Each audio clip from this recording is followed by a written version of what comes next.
Fala, rapaziada, seja bem-vindo a mais um vídeo aqui do nosso canal. E no vídeo de hoje vamos ver aí a vitória do São Paulo pra cima do Fluminense. Ficou interessado, quer saber o que foi que a mídia falou? Então assiste esse vídeo até o final. Para falar dessa vitória 2-1 no Tricolor, São Paulo que agora, olha, sobe ali para a quinta posição, tem um monte de times ali com 10 pontos, o Botafogo, o Cruzeiro, o São Paulo também chega por ali. Num bom início de campeonato, uma sequência, vai dando sequência no bom trabalho o treinador Zubeldia, Birner. Tudo bem, William? Tudo bem. Boa noite a você, ao Léo, ao Jean, aos fãs e às fãs do esporte.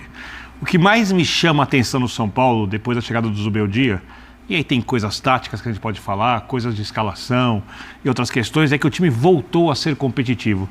Hoje o São Paulo foi melhor que o Fluminense em toda a partida. Mas em algum momento não havia certeza de que o São Paulo ganharia o jogo, porque o São Paulo constrói, mas falta alguma coisa, os desfalques pesam. Por exemplo, o Juan fez um jogo bom, mas não é do nível do Caleri. Né? Do lado direito, André jogando, não é o Wellington Rato. Né? Os volantes, se tem Pablo Maia e Alisson, o time joga mais do que o Bobadilla, que até fez uma boa partida, talvez a melhor partida dele fez o gol pelo São Paulo. Mas o time compete no nível muito intenso, que é a característica dessa equipe. Que é a marca dessa equipe quando ganhou a Copa do Brasil, com esse elenco já com mais alternativas ofensivas do que o elenco do Dorival. Enquanto o Fluminense não consegue jogar no mesmo ritmo do adversário. Aconteceu isso contra o Corinthians, aconteceu isso no segundo tempo contra o Atlético, aconteceu isso na Libertadores, aconteceu isso de novo contra o São Paulo. Então acho que uma vitória merecida, resultado muito bom para o São Paulo porque sobe na tabela, e o Fluminense continua dando suas braçadas ali no oceano com ondas contra e não sai do lugar. É verdade, está estagnado o Fluminense, que tem jogo essa semana pela Libertadores. Também o São Paulo também vai atuar pela Libertadores, a semana de Libertadores. Bom até avisar o fã de esportes, além do linha de hoje, tem linha terça, quarta e quinta também, para a gente discutir a principal competição sul-americana. E também tem a Sul-Americana, né? A gente vai transmitir Fortaleza e Boca Juniors, enfim. Vai ser uma semana especial aqui, onde algumas vagas já podem ser definidas até entre os brasileiros também. Tudo bem, Bertozzi? Tudo bem, William? Tudo jóia. Zubeldia. Vai se solidificando o trabalho ou aí a gente ainda está naquela fase inicial? Porque a gente está sempre, vamos ver mais um pouquinho. Vamos ver com o adversário mais assim, vamos ver com o adversário mais assado, vamos ver. Vai se solidificando o trabalho dele? Bom, boa noite, William, boa noite, companheiros, fã de esportes. O técnico que é para o grande público, né, algo a se descobrir, né? Claro que quem acompanha futebol sabe do trabalho dele, da carreira dele, do que ele vinha fazendo, mas para o torcedor do dia a dia, que quer conhecer mais dele, esse é um primeiro contato. E eu acho que é um primeiro contato muito positivo, né? Porque quando você consegue em pouco tempo transmitir ideias de organização de jogo e mexer no anímico, porque o São Paulo na mão do Carpini não era nem só uma coisa de organização, que evidentemente existia um problema, mas também nessa questão anímica. Hoje, às vezes nesse jogo, em casa, estádio cheio, que você tá bem no jogo, de repente na primeira chegada do adversário ali você toma o gol, é muito fácil você perder o foco. É muito fácil você se desesperar.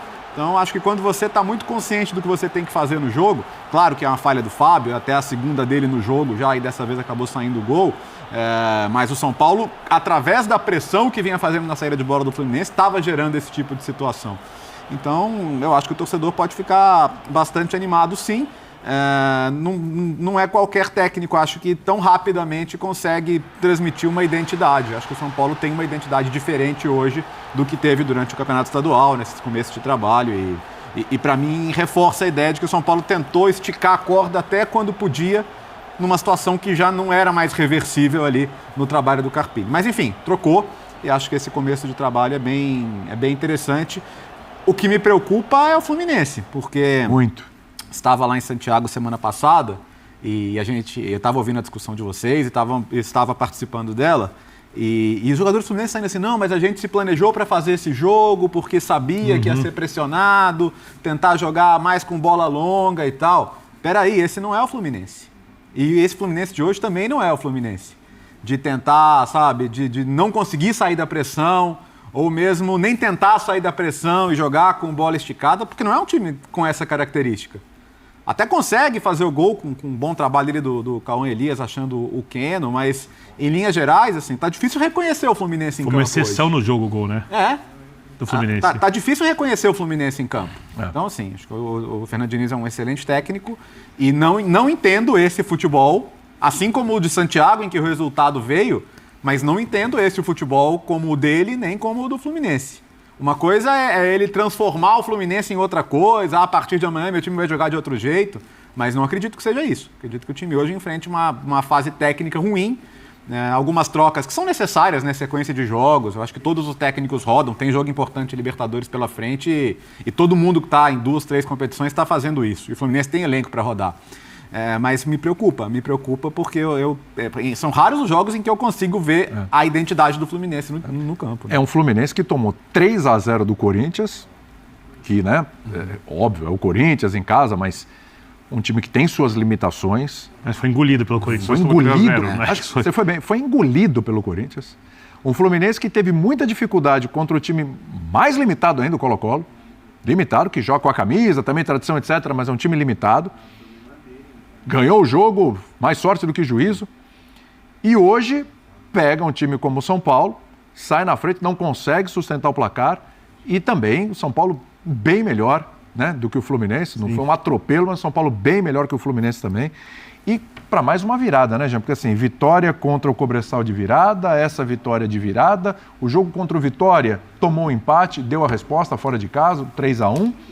E aí eu te pergunto, o que tem hoje para destacar nesse trabalho ainda curto do Zubeldia e o que tem para a gente avaliar de um trabalho longo prazo do Diniz que está ficando para trás? O Fluminense hoje está na zona do rebaixamento e ele não está devendo jogo nenhum, ele tem os 6 jogos.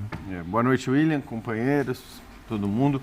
Bom, eu acho que primeiro é engraçado que você falou, né, das viradas do São Paulo, mas vale lembrar também do oposto, né? Do quanto o Fluminense tem nessa temporada saído na frente. Isso. E hoje nem merecia sair na frente, a verdade é essa, porque o gol sai por acaso. O São Paulo era bem melhor, como disse o Birner. O São Paulo foi melhor os 90 minutos, produziu mais os 90 minutos, mas o Fluminense acha um gol. E mesmo achando um gol, né, foi o 5º jogo no Campeonato Brasileiro em que o Fluminense sai na frente e apenas em um deles ele conseguiu sustentar. Nossa, dos 6 jogos, 5 foram assim. Exatamente. Meu Deus. Então, assim, dos 6 jogos, 5 o Fluminense sai na frente e apenas contra o Vasco ele mantém a vitória. Em todos os outros acabou empatando ou perdendo. Mas é bom que se diga, a derrota hoje do Fluminense foi completamente justa, porque o São Paulo foi superior do início ao fim. A mim chama atenção o quanto o São Paulo vem jogando bem seguidamente, mudando o time o tempo todo. E não é mudar o time o tempo todo, a gente até falou assim, mudar o time o tempo todo, claro que num começo de trabalho do treinador é normal, porque o técnico vai avaliando soluções, possibilidades, opções, mas no caso do São Paulo você tem que somar isso a quantidade de desfalques, né? Sempre constantes. Cada jogo o São Paulo acaba perdendo um jogador importante, né? As perdas mais recentes do Pablo Maia e do Caleri, enfim, que estava fora do jogo de hoje, são muito significativas. É impressionante, né, gente? Desculpa, só para...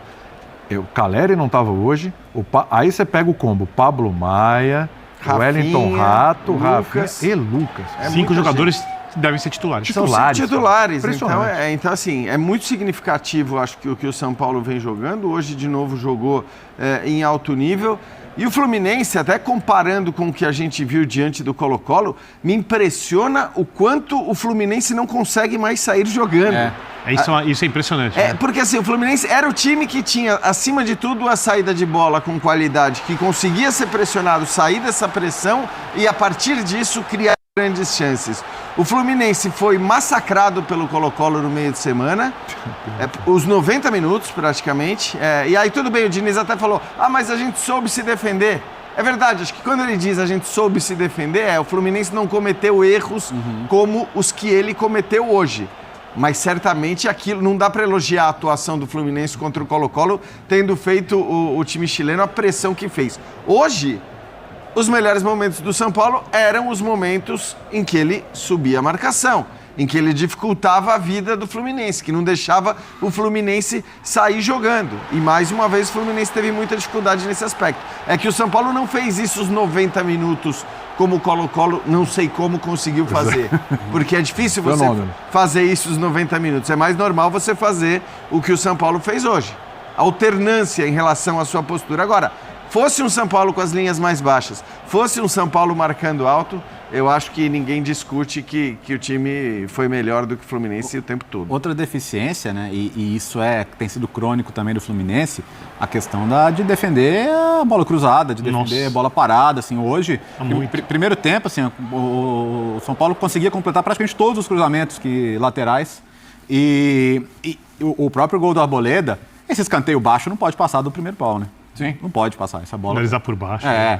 São as falhas, né, Léo? A falha da defesa do Fluminense no segundo gol e no primeiro. Assim, o primeiro gol é um erro individual do Fábio, grosseiro. Né? Esse é um passe que ele tem que fazer 10 vezes de 10 para você jogar hoje. Ou você consegue fazer um passe básico desse, ou fica difícil, né? Todo mundo pode cometer erros, mas ali foi um erro no momento que o Fluminense talvez fosse ganhar algum fôlego no jogo por estar em vantagem, né? Então o Fluminense não pôde nem desfrutar dessa vantagem um pouquinho. Acabou entregando um gol logo depois. Mas, fora o erro grosseiro, é o que o Jean falou, a saída não está acontecendo, mesmo quando você acaba obrigado a despachar a bola para o ataque, acaba obrigado a se livrar dela, né? E muitas vezes isso aconteceu hoje, de novo. Então, o mérito do São Paulo também é muito grande.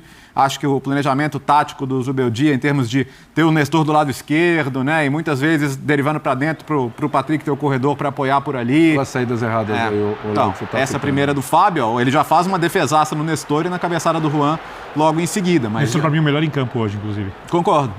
Nestor. Também acho. E aliás, ele é um jogador que entende muito bem os espaços do campo, além de ser tecnicamente muito bom, né? E aí o segundo erro do Fábio. Ele fica mais exposto a esse tipo de situação, né? Quando o time está sendo pressionado, não consegue sair. Então, acabou custando caro dessa vez. Mas, claro, os erros do Fluminense são, em grande parte, também forçados pelo fato do São Paulo tá provocando, né? Subindo linha, pressionando, tendo essa intensidade. Hoje é um jogo assim, o São Paulo poderia até ter empatado, né? Tem a questão do lance anulado aí que a gente deve debater mais pra frente, mas a sensação de justiça no placar acabou ficando muito grande por causa do gol que saiu no final. E tem várias sacadas do Zubeldia nessa retomada do time no seu jogo mais competitivo. Por exemplo, saída de bola, Alan Franco do lado esquerdo. Eu nem sei se o Alan Franco é um zagueiro tão confiável assim, para todos os momentos que o São Paulo vai precisar na temporada, mas a saída de bola com ele funciona melhor. Bobadilha não vinha sendo usado. Sim. Até acho que o Bobadilha oscilou, inclusive com o próprio Zubeldia, mas o time consegue ser competitivo com ele. Lado esquerdo, o Wellington. Assim, tiraram do Wellington e espremeram até o limite. O Wellington jogava tudo quanto é partida no campeonato estadual. Desculpe, jogo atrás de jogo. Entre o Patrick, que é um jogador ainda que precisa se provar, o time continua competitivo. O Juan já jogava como centroavante algumas vezes ano passado, jogou inclusive contra o Palmeiras. Mas é um jogador que o torcedor do São Paulo torcia e torce ainda o nariz. Só que ele está ganhando oportunidades. Eu não entendo isso. Mas você sabe, estou errado?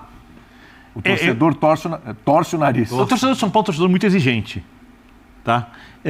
Ele torceu o nariz para o Nestor. Sim. Que tecnicamente é um jogador acima da média do futebol brasileiro. O Juan não é. O Juan é um batalhador. Mas o Juan está entregando. Eu não vou comparar, porque ele é bem inferior a esse jogador que eu vou citar. E tem uma característica um pouco diferente. Mas o Juan tem no São Paulo, na ausência do Caleri, um papel parecido com o Rony do Palmeiras. Por causa do Juan, a pressão em saída de bola fica boa. Por causa do Juan, você pode jogar a bola nele que ele vai trombar, vai lutar. Ele vai marcar jogador em qualquer posição que for necessário na frente. Ele não tem a velocidade do Rony. O Rony é mais decisivo. O Rony, tecnicamente... E toma decisões erradas ainda, né? É melhor que o Juan. O Rony tem mais experiência que o Juan. É muito mais decisivo que o Juan, mas eu sempre gosto de lembrar que o Juan é o cara que fez o pivô pro Luciano na Copa do Brasil contra o Corinthians Itaquera, contra uma 2-0 pro Corinthians. É o cara que fez o pivô pro David no Allianz Parque, no jogo também da Copa do Brasil, quando o São Paulo foi campeão. Ou seja, ele tem uma participação direta, sim. Né, no título do São Paulo da Copa do Brasil, que é o maior título que o São Paulo ganhou em anos. Quando o jogo estava quase impossível contra o Ituano, foi o Juan que entrou ali, começou a trombar, sofreu pênalti, quase fez gol. Foi bem, né? No outro meio de semana contra o Águia de Marabá, fez 2 gols, então participou. Perdeu um gol feito, mas depois fez 2 e tudo bem. E na hora da virada, mesmo que seja num jogo um pouco mais fácil, ou bem mais fácil, ele apareceu. Então, é preciso entender que esse cara talvez não seja o jogador, e não é o jogador para ser titular do São Paulo hoje. Mas ele é útil. Mas com o Zubeldia ele parece estar ganhando confiança. Ele é muito mais, eu não vou citar mais o nome do outro jogador, que ao contrário tinha uma paciência do tamanho do mundo, porque é perda de tempo que não está ali no banco de reservas. Mas é preciso entender o que é útil Porque, às vezes, a impressão que eu tenho é que todo jogador precisa ser, eu não sei se é isso só para o São Paulo, ou um grande jogador. Mas o São Paulo tem um monte de jogadores, como foi o Igor Gomes. Antes, o Nestor, repito, estava sendo queimado. O Sara, que é um jogador muito acima da média. Se jogasse no São Paulo hoje, seria titular absoluto. Provavelmente seria titular de quase qualquer equipe do Brasil. Não sei se de todas, mas quase qualquer equipe do Brasil. Também foi criticado. O torcedor do São Paulo é muito exigente. Eu acho que esse olhar crítico em cima do Juan, mesmo com todos os limites técnicos, eu concordo que eles existem, quando você olha o que o jogador produz, é muito injusto. Quem sabe um dia possa ser justo no futuro. Hoje é muito injusto. Né? O André, por exemplo, sobre as sacadas. André fechando o lado de campo do lado direito, como se fosse atacante do lado, fecha na frente do lateral, do lado direito. São muitas sacadas do Zubeldia. Né? E o crescimento de diversos jogadores. Porque o Nestor do lado esquerdo ainda o Dorival já jogava assim. Ele vinha por dentro e tal. Não é uma novidade. Né? O Eric sendo mais utilizado do que era também, né, com o antecessor.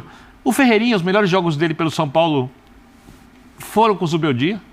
Né? O jogo contra o Barcelona em Guayaquil, jogo decisivo para o São Paulo recuperar o ânimo, o anímico, se classificar para a Libertadores faltando 2 rodadas. Quem sabe ele pode até poupar algum jogador, se for necessário, na quinta-feira, porque o São Paulo entra classificado e no Morumbi, com qualquer time que o São Paulo entrar, o São Paulo é mais time que o Barcelona. Ou seja, em pouco tempo e sem treinamento, o técnico fez muitas mudanças e eu acho que, ganhando ou perdendo, o jeito que o time compete hoje, orgulha o seu torcedor. É bom lembrar que o próprio Luciano, que, claro, tem um lugar especial aí no coração do torcedor. Tem São Paulo que pega no pé. Eu sei. Eu não entendo. Eu recebi umas mensagens aqui durante o jogo. É como você diz, é um operário da bola. Né? É tecnicamente melhor. Tá, mas tem muito esse espírito operário. Tem jogadores que deve ser muito chato você jogar contra. O Luciano é um deles. Isso é muito bom pro time que tem esse cara. O Luciano hoje tirou o Diniz, né? E tecnicamente ele é bom. O Luciano hoje ele tirou o Diniz, que ele é chato. A gente pode discutir esse lance. Vamos discutir. E ele faz o gol, um dos gols aí do São Paulo. Então, assim, o segundo gol foi o primeiro gol do Bobadilha e o segundo gol dele. É outro jogador que me parece que, claro, embora já tinha um nível de importância do São Paulo, o Luciano me parece que também vai crescendo nesse momento, hein, Jean? Então, é que eu acho que assim, a diferença está tão grande sobre o rendimento do time agora com o Zubeldia, com o que era antes com o Carpini. Impressionante. Que isso vai valer para todos os jogadores. É difícil falar que o jogador piorou depois da mudança. Acho que não tem muita exceção. Sem dúvida. Porque a diferença do jogo é muito grande mesmo. Assim. Você sabe o quanto eu sou prudente antes de cravar essas melhoras e tal. Eu gosto de que o tempo... você está certo. Porque acho que assim... O time pode oscilar. Às vezes a gente é muito rápido, mas nesse caso está muito escancarado, né?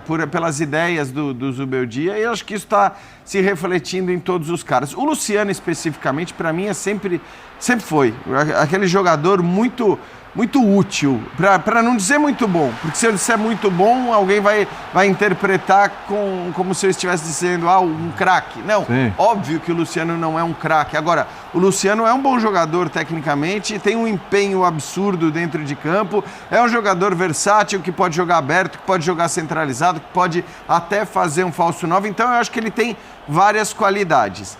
Tem para mim, e eu falei sobre isso, até elogiando o Luciano no último programa, um defeito que eu não suporto no futebol brasileiro, que é aquela coisa de se concentrar mais na reclamação do que no jogo de futebol. Ele faz isso o tempo todo. E eu elogiei no último jogo por isso, porque eu tive a impressão, e também tendo ouvido ele dizendo que ia mudar esse aspecto comportamental, e dá para mudar. Para quem diz que jogador assim não muda. Dudu mudou. Vamos lembrar do Dudu. O Dudu é o melhor exemplo, porque o Dudu era insuportável. O Dudu peitava árbitro, o Dudu reclamava com o adversário, empurrava. Então, assim, era um negócio absurdo que o Dudu fazia e mudou completamente a postura dele. Então, eu acho que o Luciano pode mudar. Me parece que está fazendo um esforço para mudar. E hoje acho que nem é uma questão de ficar reclamando com o árbitro. Aí eu discuto muito a postura dele no lance em que o Manuel chuta a bola para fora. Porque eu sou completamente contra, sendo o futebol brasileiro o que é, um espaço onde todo mundo quer levar vantagem o tempo todo, eu sou completamente contra a que no futebol brasileiro, se um jogador cai, você pare porque é o fair play, porque tem que... Não. Sim. Se o jogador cair, me lamento, você vai continuar a jogada, a não ser que seja muito escancarado que o cara se machucou, né? É uma coisa tão clara que ninguém tem dúvida, aí tudo bem, você tem que, acho que tem que parar, seria legal que você parasse. Mas no futebol brasileiro não dá para parar porque o adversário caiu. Porque os adversários, infelizmente, tendo a cultura que a gente tem de ganhar a qualquer custo aqui, vão se jogar para parar. Só que nesse caso, Olha o lance aí. o Manuel chuta a bola para fora. Quando o jogador do time adversário tem a posse de bola, né, se machuca, sente essa lesão e chuta a bola para fora, aí realmente você não vai correndo lá para pegar a bola e bater o lateral.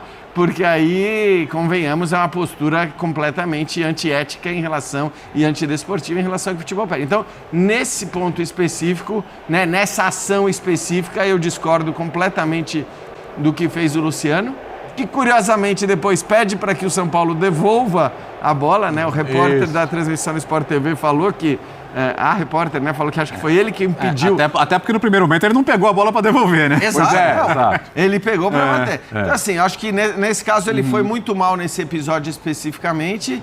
E o Diniz também, né? Porque o Diniz pode até ter uma reação de falar, pô, cara, que coisa feia, sabe? Assim, e não sair com aquela ira, com aquela fúria, querendo brigar com o jogador adversário, porque aí não é o papel do técnico, embora a gente veja muito técnico no Brasil agindo dessa maneira também. E não só os técnicos brasileiros, é bom que se ressalte. Ele faz o sinal com a mão ali e você vê. E ele tem direito ao atendimento médico, né? E o jogo só vai ser reiniciado depois que ele receber o atendimento médico. Então é até desnecessário o que o Luciano tentou fazer, porque acho que se ele bate o lateral rápido, até o árbitro Daronco ia falar, não, peraí, o Manuel tá caído aqui, ele vai ser atendido.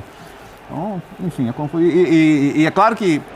Mas você acha que ele interpretou que... Eu não tô defendendo, eu não sei, eu tô só especulando aqui. Que ele interpretou como uma lesão ou que ele interpretou que o Jean falou que acontece muito aqui, que o jogador estava pressionado, provavelmente tinha que chutar a bola para algum lugar, ou para frente ou para fora, chutou para fora e parou o jogo porque a situação estava desconfortável. Eu acho que ele fez... Porque eu acho que ele pensou isso, acho só, não tenho certeza, Mas aí e errou. Perfeito. Errou, porque aí é claramente uma interpretação equivocada. E eu não estou nem dizendo isso porque o Manuel saiu no intervalo do jogo. É que é claro que o jogador que faz isso, que chuta a bola, que ele tinha a posse da bola e que chuta a bola pra fora... Não, ele faz um gesto antes. Ele já tá fazendo o gesto antes, com a mão já pede pra aqui, parar. Então, aí acho que não tem muita discussão, foi mal de fato o Luciano. Eu queria colocar outro lance aí. E o Diniz. E o Diniz. Falei que o Luciano fez o gol do Luciano estava impedido, né? Sim. O gol do Luciano na cabeça, ele estava impedido. Não, foi falta. Foi falta, perdão, foi falta. E eu queria mostrar o lance de novo, que a gente mostrou aí quando estava rolando os melhores momentos. Eu queria mostrar para ver o que vocês acham do lance. Né? Se realmente houve essa falta, que o Galopo fez, né? Assistência do Galopo, gol do Luciano. Se para vocês realmente isso foi falta, Daronco foi lá, o VAR conversou com ele, e aí ele voltou atrás e não deu gol. Falta ou não falta? Vai, Jean. Você viu o Daronco apitando no meio? Você viu o Daronco apitando o jogo da Libertadores? Então, é isso que eu ia falar. Na verdade, vou até ter uma inconfidência. Não sei se o Luiz Fabiano vai me matar, mas assim, a gente estava junto lá no... Eu tomaria cuidado no camarim. Ainda bem que ele vai estar no ar lá. Um abração. Brincando. Tá te vendo, hein? A gente estava no camarim, ele bateu o olho e falou, o juiz vai anular antes do VAR chamar, antes de qualquer coisa, ele bateu o olho no replay ali perto e falou, ele vai anular. E eu acho de fato que assim, a questão é que como o jogador do São Paulo não toca na bola antes do toque duro no jogador do Fluminense, acho que até na perna, né? Ele acaba cometendo a falta. Porque se tivesse qualquer relãozinho na bola, assim, raspou na bola e bateu no jogador do Fluminense, eu acho que esse tipo de jogada continuaria. Mas como ele não encosta na bola antes e só encosta no jogador do Fluminense, ele acertou em anular. Só chamo a atenção, que foi o que eu brinquei com o Luiz Fabiano, coisa também. Falei, cara, você viu o Daronco na Libertadores? Pois é, então, ele negou um vermelho claríssimo. Exato. Elogiado pelo Polenta. O cara foi chamado ao VAR, viu aquela tentativa de assassinato e não expulsou o jogador. Eu falei, bom, se há uma esperança para o torcedor do São Paulo, Sim, é o ó. fato de que o Daronco aparentemente não gosta de ser muito chamado ao VAR, né? Aí eu vou fazer um elogio aos jogadores do Fluminense. Revendo o lance, quando acontece a falta marcada, não tem ninguém que reclama, dá uma olhada. Todo mundo olhando o lance de frente, ninguém reclama. Porque, obviamente, no futebol de campo, essa jogada leve, esse empurrãozinho, essa coisinha, não é falta. Mas bem-vindo ao futebol brasileiro. Aqui, vou usar o termo que o nosso editor-chefe, Dimas Copedê, usou quando viu o lance, na repetição. Dá pra marcar. Bem-vindo ao futebol brasileiro. Eu acho que o jogador que tá à frente na jogada, se ele toma um contato embaixo e nas costas, é falta até em Marte. Então, para mim, isso é uma falta indiscutível. E foi bem o Daronco em reverter a chamada. Eu tô com o Léo porque ele não toca na bola antes. Não tô discordando do juiz, tá? Eu sei o contexto em que a coisa qualquer acontece. Qualquer toquezinho na bola, por menor que fosse o toque na bola, se ele encosta na bola antes da carga no jogador do Fluminense, aí eu acho que é do jogo. Entendeu? Você chega, brigou pela bola, ganhou a bola e o adversário caiu no choque. Mas na hora que você só tem o choque, eu entendo a marcação. Tô com o Léo nessa. Sim. Bom, para todo mundo aqui então, ok, o Daronco foi bem nessa. Ok. Tá certo, maravilha. Então, antes que cheguem as coletivas, a gente está aguardando ainda. Só lembrar que o Daronco pegou um gancho. Pegou um gancho, tá fora, na exatamente. Libertadores. O lance e não dava para não pegar o gancho. Eu considero pro padrão brasileiro um bom árbitro. Eu também acho. Muita Bom gente árbitro. detona o Daronco e tal, mas eu também acho que para o padrão e na boa, brasileiro, até me Mas que ele foi surpreende mal que ele na tenha, Libertadores, até ele me foi surpreende que ele tenha horrível. feito algo que ele é experiente em jogos internacionais também. Mas pelo amor de Deus, né? Pois é, pessoal, tá aí mais um vídeo, né? O São Paulo que ganhou hoje por 2-1 em cima do Fluminense, né? O São Paulo que estava merecendo esta vitória. O São Paulo que jogando em casa, estava precisando dessa vitória, né? Jogando em casa. O São Paulo que começou perdendo aos 28 minutos, um gol do Igor Vinícius. Só que em seguida, aos 32 minutos, o Damian fez o gol do empate. E já no segundo tempo, quase no finalzinho, né? O Arboleda não fazia gol desde agosto do ano passado. Conseguiu fazer o gol importantíssimo aí pro São Paulo. O gol da vitória. São Paulo que saiu vitorioso por 2-1. Tá ali na parte de cima da tabela, né? Quinta colocação. Então, muito bom o resultado pro São Paulo. É o São Paulo que tem agora um desafio muito complicado. Que vai enfrentar o Barcelona, né? Pela Copa Libertadores. Dia 16, quinta-feira. E logo em seguida, na segunda-feira, de novo, o São Paulo vai jogar na segunda-feira. Contra o Cruzeiro também, vai jogar em casa, diante da sua torcida. O São Paulo vai ter uma boa sequência aí de jogos em casa, né? Então isso é muito bom para o time do São Paulo, aproveitar esses jogos, aproveitar esses pontos, né? Que jogando em casa é melhor. Então vamos ver como é que vai se portar o time do São Paulo aí nesses próximos jogos, né? Então, espero que vocês tenham gostado do vídeo, deixa o seu like, comenta aqui embaixo, ativa o sininho de notificações, se for novo aqui no canal, já se inscreva para não perder os próximos vídeos. Tamo junto, é nóis, até a próxima. Fui!